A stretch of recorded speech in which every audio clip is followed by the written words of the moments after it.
Okay. Hello, everyone. It's good to see you. My name is Sumi Kang, and thank you for inviting me here. And especially I appreciate Professor Kang and this Jin Oh. Let's start. How do art critics evaluate the artworks that I'm going to present today is a subject I have researched last year at the Robotics Institute, Carnegie Mellon University, supported the Fulbright visiting scholar program. Based in Seoul, I have been working as an aesthetic scholar and art critic for over 20 years. So focused on my academic expertise and my experience as an art critic, I came up with an answer to what kind of evaluation metrics are possible in visual art. There are 5 metrics for Sumi Kang's art criticism. I would like to convey the specific elements and the logic to you through these lectures. I share the screen with you.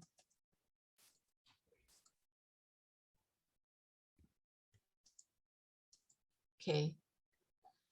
As you can see here, the 5 things I use as a criterion for evaluating artworks are aesthetic quality, novelty, appeal, artist ability, social function. But before we get to the point, we assume that these criteria are not absolute and these are relational. They are the metrics for evaluating works of art presented by me. I think it is possible to try to apply the way we generally rate movies or pop culture by the number of stars to the visual artwork evaluation method. It can be controversial, of course. However, I think it does work to evaluate the artistic level by the number of stars if the evaluator's point of view and criteria are reasonably described. The first is aesthetic quality. Aesthetic quality is one of the most important terms in aesthetics. The balance between form and content is fundamental in evaluating a work of art. So the key point is that form and content are in harmony in it. This aesthetic quality is the most basic criterion for the masterpieces in art history as we know them, and works that are evaluated for special achievement among contemporary artworks. In terms of form, the year of creation, the material, the size, and the collection history of artwork are the elements of evaluation. Next, in terms of content, that is about how diversely and creatively reproduced the value of artwork is, as well as how rich the subject, the idea, and the potentiality of interpretation of their. Aesthetic quality can be said to be a criterion for evaluating the quality of all artworks according to their level. I will show you how this metric can be applied differently through 3 works. The first is the Last Supper by Leonardo da Vinci. The second is the Weeping Woman by Pablo Picasso. And the third is Betty by Gerald Ritter. First of all, you can see that all 3 works have different styles, different creation dates, different materials, and diverse narratives. I deliberately choose these 3 works despite their differences. This is to say that the aesthetic quality of artwork can be properly evaluated by relative time, space, or various contexts. The Last Supper was painted during the High Renaissance, the end of the 15th century. The painting is a mural of the Cathedral of Santa Maria della Grazie in Milan. It is an artwork painted on the wall of the dining room. The content of this was taken from the Bible and depicted the last meal of Christ and the 12 apostles. Although it contains a religious story, the visual technique of the painting is scientifically outstanding. It attempted the perspective as the greatest scientific invention of the Renaissance. We could nicely admit that such scientific form and religious content have been realized into the great masterpiece. The second is Picasso's The Weeping Woman. Among his paintings, it is classified as a work of the Cubist period. This painting looks very different from Da Vinci's The Last Supper. In terms of formalism, the shapes and figures are not harmonious. It can be said not visually pleasurable in general. Nevertheless, Picasso's The Weeping Woman is regarded as a paradigm shift in modernist painting. It has significance in art history in that it created a style that combines multiple viewpoints on a single plane instead of a pictorial illusion. Such an experiment was successfully realized through the faces of various angles in that painting. Because viewers can experience its concept aesthetically, this painting is also evaluated for its high aesthetic quality. Next, Betty by Gerard Ritter is a very visually captivating and very descriptive painting. But what is interesting about this painting is that it's not just the picture that depicts well, but the conceptual and intellectual idea of the artist is hidden in there. When you see Betty for the first time, you would think it's an amazing portrait of a girl who looks back. So you might be wondering why this is a conceptual picture. Yeah, right. The concept of this painting is not something that can be seen with the naked eyes, but is of the kind that can only be grasped by understanding the critical ideas of Ritter in this painting. Betty is a portrait of his daughter when she was 11. What Ritter pursued in this painting was to deny the artist's mind or subjectivity. He had copied the photo like a printer or a scanner. It's like a painter who paints without the soul. Ritter embodied the notion that Western painting had built up over a long history. That is, painting is based on human creativity. In other words, he intended the irony that a painter later imitate some mechanical reproduction. It can be said that the artist's intention to deconstruct the old stereotypes of painting is ironically in harmony with the perfect skills of imitation. Second, novelty. I know that my second metric, novelty is a very important evaluation standard for people like you who are doing computer science or artificial intelligence research.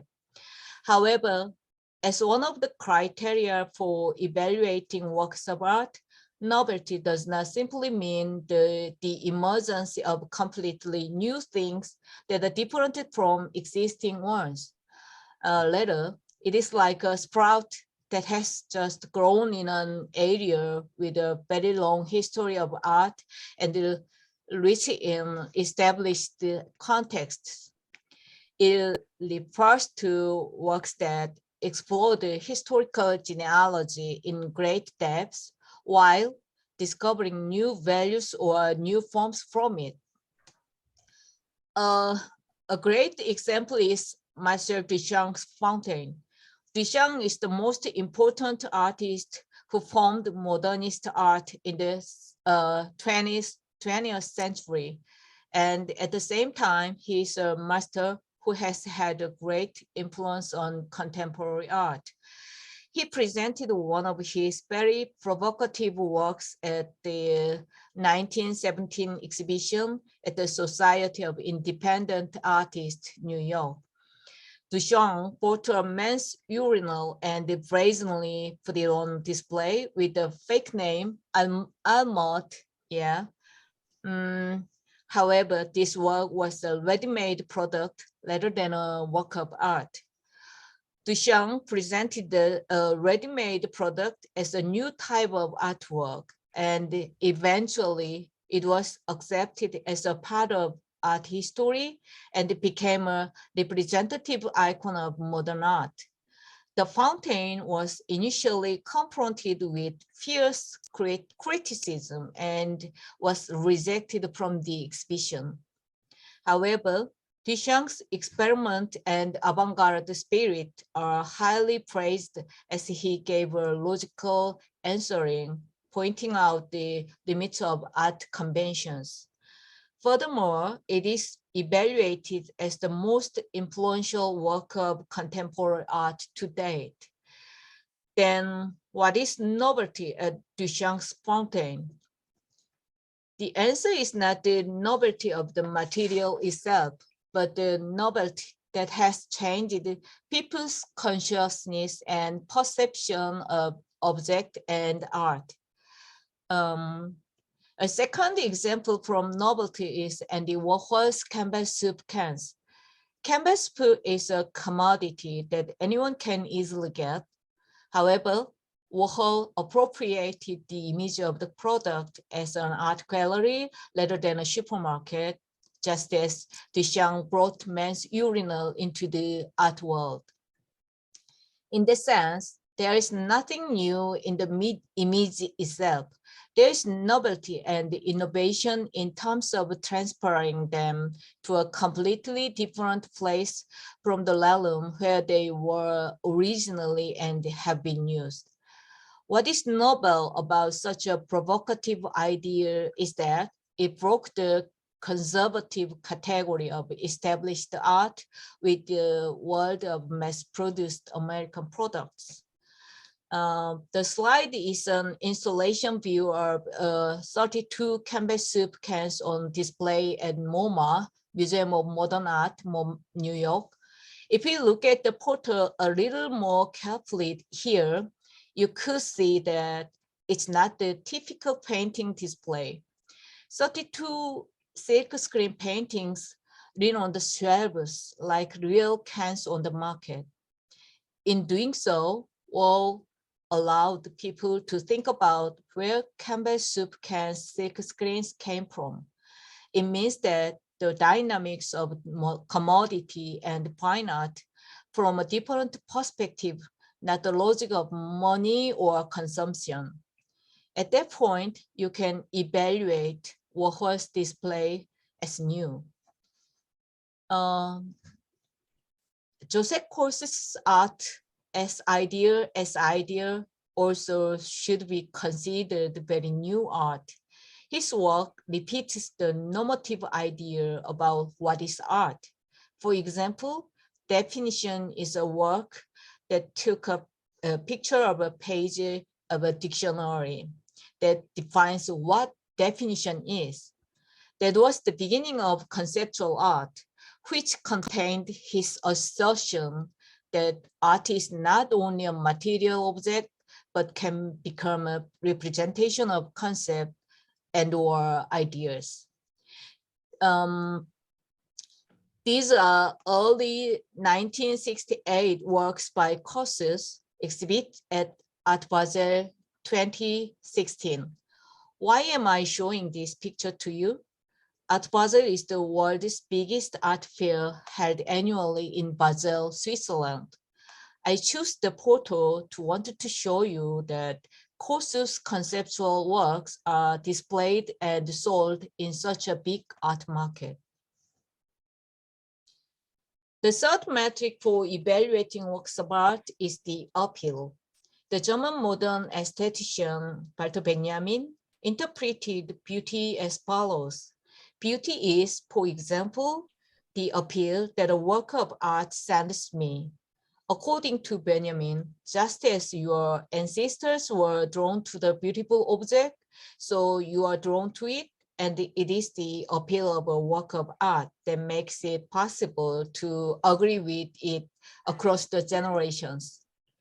In that sense, we can say that this appeal is the most logically implicable, but at the same time, it is the intrinsic attraction that people intuitively feel and experience from art. If a work of art has a certain strong power that appeals to me, it can be appreciated as an attractive work of art.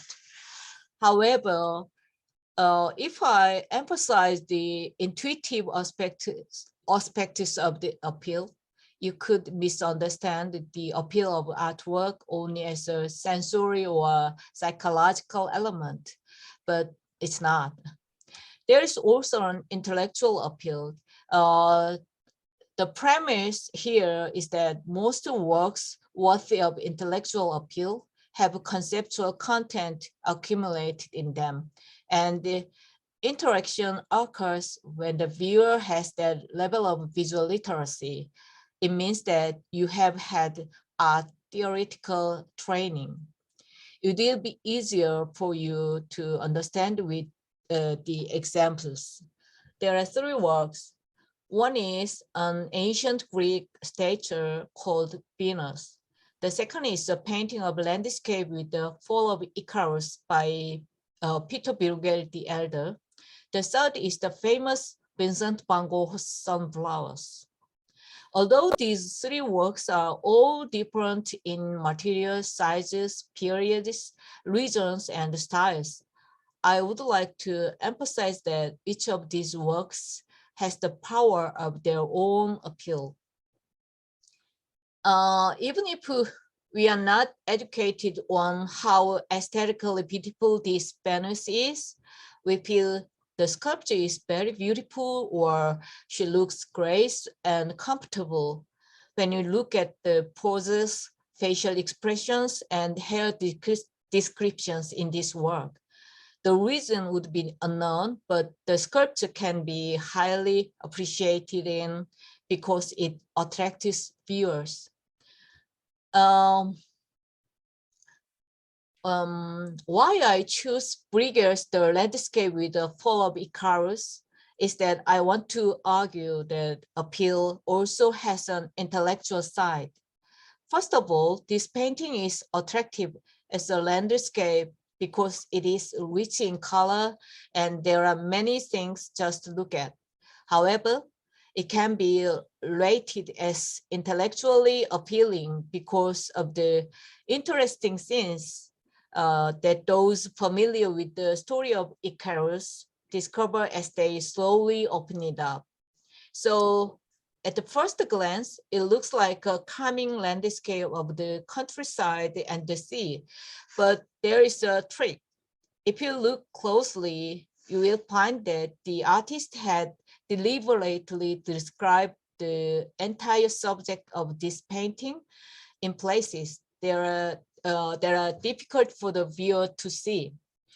In mythology, Icarus is represented as a son with a desire to fly. So his father gives Icarus fake wings made from waxed feathers, warning him not to fly too close to the sun, but his son ignores the warning and ends up falling into the sea. Interestingly, all mythologies want the protagonist, and all protagonists must break that warning. Yeah. In the low light, here, there. In the low right corner of the painting, Bruegel depicted Icarus having already fallen into the sea, exposing only his legs. and he painted the back of a man with his arms outstretched and pointing towards the event as if guiding the viewer to the fact that it had happened.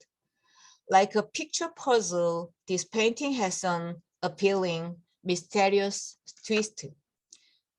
Van Gogh's sunflowers have a strong presence in terms of expression, with brush strokes that convey the artist's personality, intense colors, and a composition that focuses on the sunflowers. The expressive presence of the painting appeals to the public. The reason why AI and robotics researchers like you refer to Van Gogh the most when developing AI painting algorithm is also related to appeal, I think. This is because the public knows and likes Van Gogh's painting style that much. The first metric is the artist's ability. Here, it is not a matter of how much creativity an artist has, but how deep and wide he or she develops that creativity and how they maintain it throughout their life. So this metric is difficult to apply to an artist with a short career. This is because it is impossible to evaluate the growth, sustainability, and future creativity of an artist based on the capabilities that she or he has shown in one or two exhibitions, solo exhibitions. Among living contemporary artists, some artists are highly regarded as masters. Gerard Ritter, who gave the above example, is a representative. He has created numerous works over the past 60 years, and although he is close to 90 years old, he is still active. On artfacts.net, the most influential site for ranking artists using objective information from the art world as statistics, Ritter almost always makes the top 10 and in many cases #1. That means Richter has been consistently wonderful in his art world. That is the artist's ability. In that regard, I think that the three evaluation criteria presented above, aesthetic quality, novelty, and appeal, are based on the fourth evaluation metric, the artist's ability. Let's analyze the two works. One is Still Life by Paul Cézanne, and the other is Portrait by Picasso. Cézanne is the best example, I believe. He continued to complete his paintings even though he was not respected enough by art critics for what he pursued during his time. He continued to perfect his paintings, and his effort opened up a new stage of modern and contemporary painting. In particular, it is worth noting that Cézanne repeatedly painted still lifes, landscapes, and portraits with dozens of easily available objects. It does not refer to the artist's mannerism, but continuous artistic experimentation and research. Cézanne repeatedly painted apples and oranges in his atelier as the subject of research on human perception and spatial expression, combining 2 and 3 dimensions. He also completed a new style of modernist landscape repeatedly by painting Mont Saint-Victoire, Aix-en-Provence, France, where he lived from birth to death.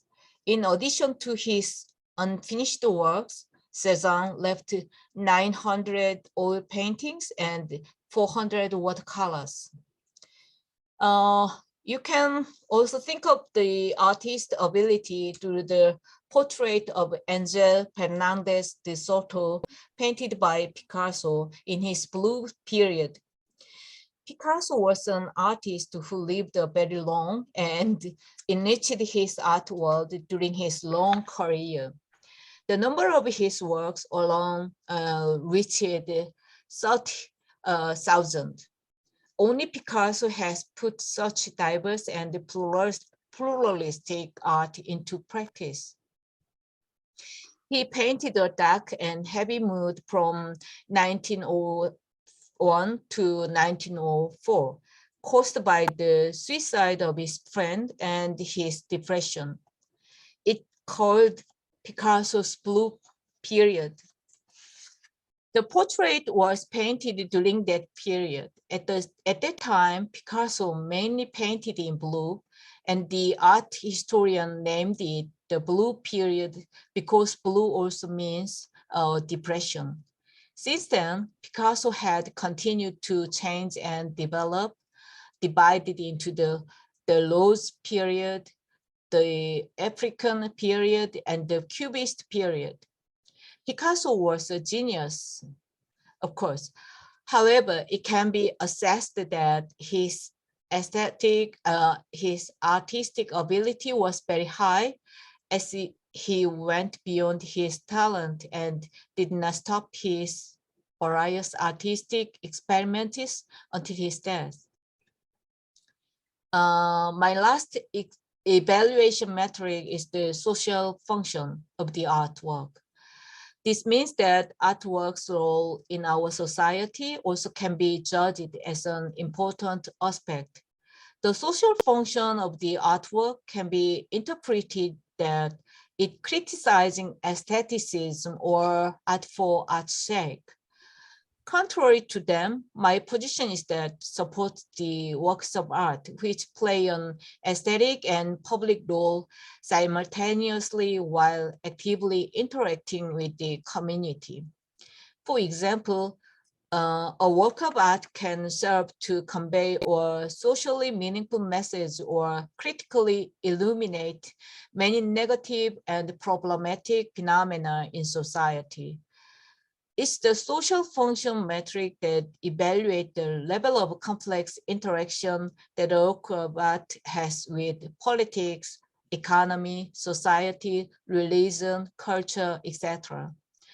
Some art critics who maintain the aestheticism itself may deny the social intervention of artworks. However, as an art critic, I rather think that works of art with social function can be appreciated. I'll give you two examples. One is a subtlety, an installation by American Black female artist Karl Walker. Walker put on a large-scale sculpture exhibition at New York's Domino Sugar Factory in 2014, just before it was dismantled. The factory is now part of a beautiful park near the Brooklyn Bridge. Before it was turned into Domino Park, that is, in the space that has ceased to function as a factory to refine sugar cane into sugar. Walker did an installation art that remembered the history of racism in the United States. Karl Walker is a very intelligent and critical artist. Look at this large piece of white. It poses like a sphinx in front of an ancient Egyptian pyramid, but her face is that of a Black female slave. Also, her body is sexually exaggerated. With this sphinx-like sculpture of a Black woman, Walker provided an opportunity to awaken the public to how Blacks have been subjected to racism in American history, particularly the sexual oppression and violence. Not only this white sphinx was on display, but also a Black boy sculpture made from unrefined brownish sugar from sugarcane. As you could know well, sugar cane has to be continuously whitened to become the white sugar we buy in the market. Walker pointed out that American society, as a white-centered community, has implemented policies to whiten lace as if refining sugar, and she delivered that critical message through her artwork. Next, let's look at Nancy Baker Cahill's Liberty Bell regarding the social function of artwork. She's an influential young artist who successfully applies the technology of augmented reality to her work.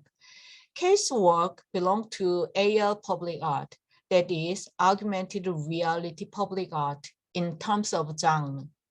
Briefly, when you learn this work of Cahill on a specific site with your mobile phone, the Liberty Bell images appears and it overlaps with the real space, allowing the viewer to have a virtual experience. In the US, that values freedom. The Capitol and the White House are public places of political, social, and historical importance. Sorry. Cahill intervened with her digital artwork, Liberty Bell, on such a specific site so that citizens could be more conscious of the site's specificity and think differently. Although Walker's and Cahill's are contemporary artworks, the overall structure of creation, such as material sizes and locations, is fundamentally different. However, it can be evaluated that it plays a socially meaningful role in that it is a work of art that helps us to reflect critically or interestingly on the society and the community in which we live. Finally, I would like to talk about a sculpture and a painting that go beyond that art evaluation. This is the Stature of Peace. It is part of a campaign to remember the suffering of Korean women who were taken as sex slaves by the Japanese military in the early 20th century, when Korea was a Japanese colony, and to urge the Japanese government to reflect. Created by artists Kim Seok-young and Kim Un-sung, it was first installed in front of the Japanese embassy in Seoul on December 14, 2011. Since then, it has been erected in public places in Korea, in the US, Germany, etc. In addition, students from the History Club at Ihwa Girls High School started a campaign to install miniature of the statue in 239 high schools across the country in 2015, which was completed in 2018. 239 represents the number of Korean women who were forcibly enslaved by the Japanese military. Yeah, and the last. This painting is a later reproduction of an infant litter, Gela litter, and his aunt, Marianne, by the artist. Although it looks like an old black and white photograph, which gives viewers a melancholic feeling, the painting is a critique of modern history. Especially, it criticized Nazi Germany's racial cleansing policy that destructed individuals and their families. Marianne suffered from a mental illness and was imprisoned in the camp forcibly, where she eventually ended her young life. The Nazism destroyed not only Jewish, but also the socially disadvantaged and the minority for political purposes. Later coldly remembered that history by copying the photo like a machine without any interpretation. This is my book published in 2020. Yeah.